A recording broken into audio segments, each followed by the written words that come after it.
आजको तपाईको first ride कस्तो लागिरहेछ जलविनायकमा? एकदम राम्रो लाग्यो हो किन म त डराइरहेको थियो सक्छु कि सक्दैन तर सकियो के ओके धन्यवाद।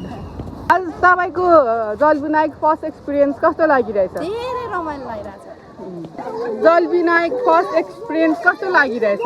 रमाइलो लागिरहेछ आज उकालो अलि सजिलो भयो ओके एतना दिदी आजको तपाईको फर्स्ट एक्सपिरियन्स कस्तो लागिरहेछ?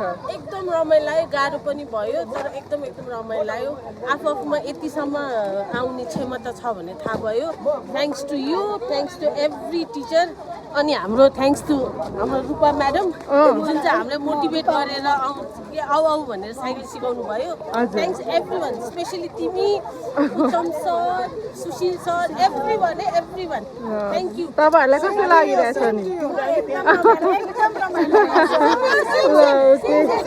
ल ओके सबैलाई बाइ बाइ। Bye bye.